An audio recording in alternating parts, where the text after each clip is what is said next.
gouverneur de la Banque centrale de Tunisie, monsieur le secrétaire d'État d'économie numérique, serait le président de l'UTICA, serait le président de la Fédération d'économie numérique, mesdames, messieurs.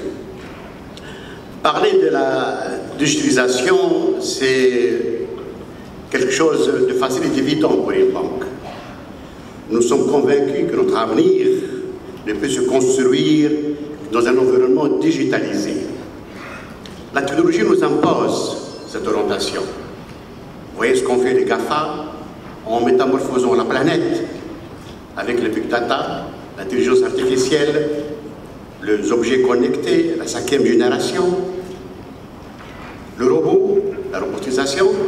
Toutes ces avancées technologiques feront que la banque de demain ne sera jamais comme la banque d'aujourd'hui et la banque d'hier. Nous sommes appelés à s'adapter à des mutations très profondes qui sont certes imposées par la technologie, mais également sollicitées par nos clients qui n'acceptent plus, comme auparavant, de perdre de temps précieux dans les agences bancaires, qui veulent réaliser toutes leurs opérations à partir de leur domicile ou de leur lieu de travail, qui veulent une efficacité qui leur est assurée à un moindre coût. Et ça, ce sont des messages de signaux que nous percevons très bien et que nous intégrons dans nos stratégies. De même, notre monde bancaire est certes réglementé, certes protégé, mais il y a des fissures maintenant qui s'annoncent. Il y a des outsiders qui, leur univers de métier de la banque, les grands opérateurs téléphoniques qui ont des millions de clients, se disent pourquoi on ne se transformerait pas en agence bancaire quand on sait que le portable maintenant est en lui-même une agence bancaire. À partir de son portable, on peut faire toutes les opérations que vous imaginez d'ordre financier et bancaire.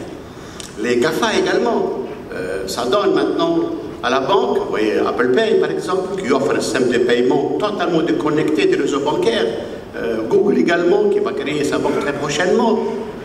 Ce compétiteur frappe maintenant à la porte du législateur, qui veulent peut-être un peu nous protéger à certains moments, mais l'évolution humaine, elle est là, effectivement le danger est à notre porte. Également, nous voyons l'émergence de sociétés de fintech, ces sociétés-là qui offrent de manière très efficace et performante des services de paiement bancaire et qui n'ont pas besoin pour cela d'avoir un agrément bancaire, pas besoin pour cela d'avoir de compte bancaire. Et ils arrivent à séduire les clients par millions. Pensez que la première banque en Chine, c'est une fintech qui a 600 millions de clients et qui s'adonne à des opérations de paiement sans compte bancaire. Pensez qu'en Allemagne, par exemple, la première société fintech a une capitalisation boursière que dépasse maintenant la Commerzbank, une des banques allemandes légendaires. Donc, se pose à nous une question fondamentale. Quelle est l'approche que nous allons adopter avec ces fintech? Allons-nous entrer en guerre avec elles? Allons-nous entrevoir des pistes de collaboration? Allons-nous intégrer leurs solutions dans nos systèmes d'information? Allons-nous les absorber? Donc, ce sont de nouvelles questions qui viennent effectivement se poser à nous et qui acquièrent une importance urgente parce qu'elles impliquent et imposent des décisions rapides. Et dans cette stratégie de digitalisation, la question du decaching acquiert une importance capitale pour deux raisons fondamentales.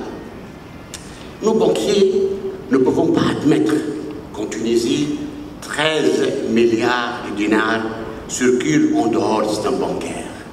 13 milliards de dinars s'échangent sous forme de billets de banque et les banques ne voient pas cette masse de liquidités. Alors que nous sommes en train d'être fragilisés par un resserrement structurel et chronique de liquidité. Un resserrement qui commence même à poser problème pour la conduite de la politique monétaire et pour la stabilité financière du pays. Il faudrait donc agir vite pour que le dépôt des banques se régénère grâce effectivement à un decaching qui amènera vers ce qui organiser cette masse de liquidités qui nous échappe. Ça, c'est quelque chose de fondamental et se pose à nous comme étant une urgence. La deuxième chose qui fait construire des fintech, c'est le coût. Le coût maintenant des traitements des pays, des banques chez nous est très élevé. Penser que 15% de nos employés sont accaparés par la gestion des billets de banque, sans absolument aucune plus-value pour la récession bancaire, sans aucune, n'est-ce pas, marge, n'est-ce pas, de rentabilité pour nos sources de profit. C'est une charge lourde, coûteuse, risquée, et nous devrons ensemble utiliser la technologie pour réduire cette charge-là. Mais il ne faut jamais penser que la question des décachings est une question technique, pas du tout. C'est une question éminemment politique. Pourquoi ce marché informel se développe? Pourquoi ces 13 milliards ne sont pas dans les banques? Certes, peut-être les banques, me disent, n'ont pas été très efficaces, admettons-le. Mais il n'y a pas que ça. Il y a un problème de confiance entre les opérateurs et les gestionnaires. C'est pas de la chose économique et financière du pays. Il y a un problème également de confiance entre l'économie informelle et l'administration. En amont, il y a un problème de fiscalité. Il y a un problème d'administration, de procédure administrative. Et c'est pour cela, une des mesures fondamentales, n'est-ce pas, des FinTech, devrait toucher la fiscalité. Et là, je pense que nous devrons cesser d'aborder les choses d'une manière progressive et d'une manière éventuellement qui ne soit pas forte. Je pense qu'on a besoin maintenant de décisions fortes. On a besoin de décider ensemble que désormais aucun contrat ne peut se conclure s'il ne prévoit pas de moyens de paiement autres que l'espèce que les billets de banque. Il n'est pas admis qu'actuellement en Tunisie, dans ce siècle moderne, de contrats pour des montants énormes, c'est réglé par des billets de banque. Ça doit être banni, ça doit être interdit.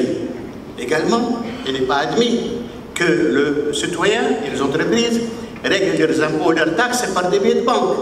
L'administration doit refuser catégoriquement tout règlement d'impôts et taxes par billet de banque, et si jamais elle admettrait exceptionnellement, ces règlements taxés de manière assez forte pour dissuader le citoyen à le faire. Si nous prenons ces deux décisions, et on peut le faire, la loi de finances, elle est là, on peut les intégrer facilement.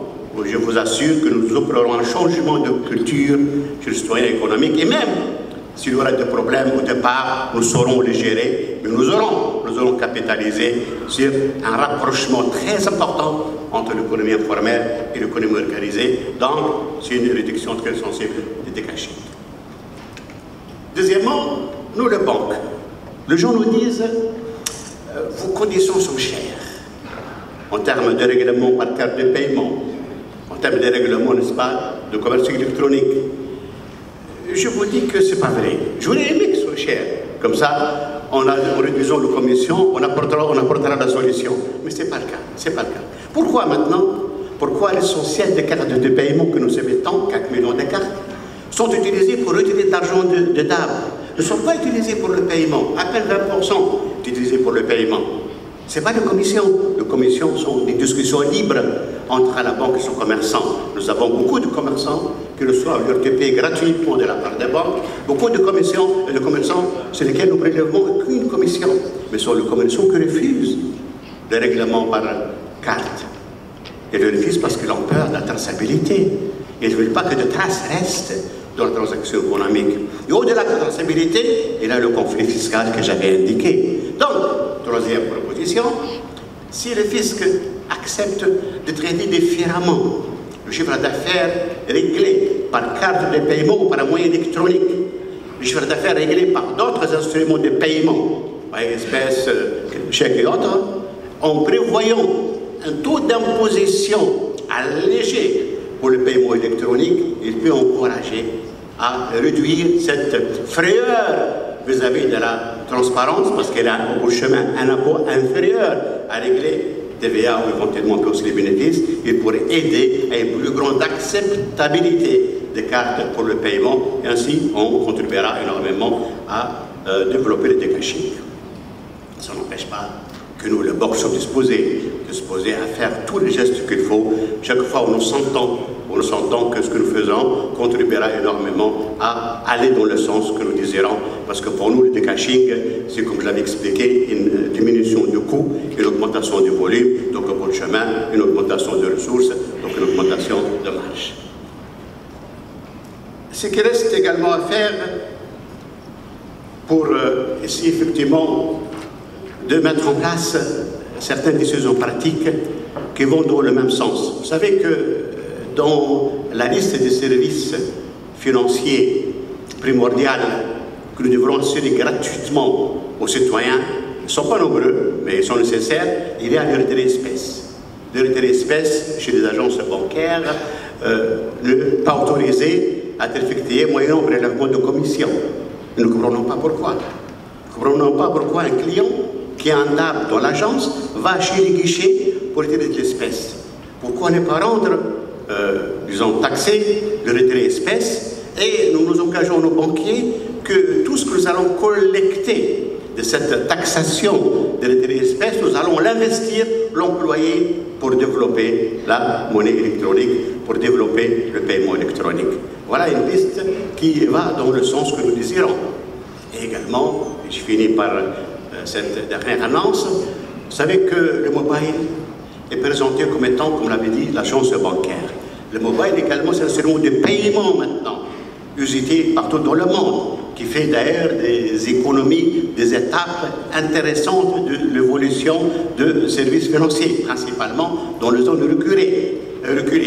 Le mobile payment est un instrument d'inclusion financière. Et nous, au niveau de l'association des banques, nous avons, grâce au soutien de la Banque centrale, du ministère des Finances, pris ce dossier en main et nous avons développé un cahier de charge, une solution nationale de paiement par mobile qui se base sur 5 principes essentiels. Le premier, c'est l'interopérabilité. Comment faire que tous les opérateurs téléphoniques fonctionnent entre elles et dialoguent entre eux. Deuxièmement, l'interbancabilité. Comment faire que la solution soit utilisée par toutes les banques, y compris la Poste, qui, en la matière, est considérée comme étant une banque. Comment faire que la solution soit moderne, ouverte technologiquement. Comment faire qu'elle soit sécurisée. Comment faire qu'elle soit simple d'utilisation, pour que même ceux qui n'ont pas un niveau d'instruction assez élevé puissent l'utiliser convenablement. On assurera ainsi l'inclusion financière. Cette solution a été lancée, c'est pas un appel d'offres, et 13 firmes tunisiennes et internationales ont déjà répondu. Nous espérons que si El Hadj Gouid, le PDG de la BNA et président de la commission de déploiement, annoncera cette semaine le nom de la firme qui va installer en Tunisie rapidement une solution nationale en fonction des 5 préalables que j'avais indiqués de paiement par portable. Ainsi, on aurait fait une avancée très intéressante de notre système de paiement et on aurait contribué également par une action forte de décaching. Voilà donc, j'ai l'impression, et c'est en cela que je suis optimiste, que nous sommes passés d'une étape à une autre. Nous sommes passés d'une étape de verbiage. On parlait du caching, on parlait. Maintenant, nous sommes dans une étape où on commence à réaliser. On commence à voir, se concrétiser deux réalisations fortes et audacieuses.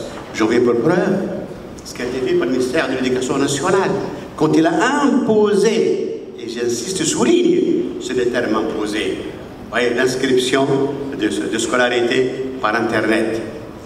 Il en a résulté quelque chose comme 850 000 élèves ont été inscrits par Internet.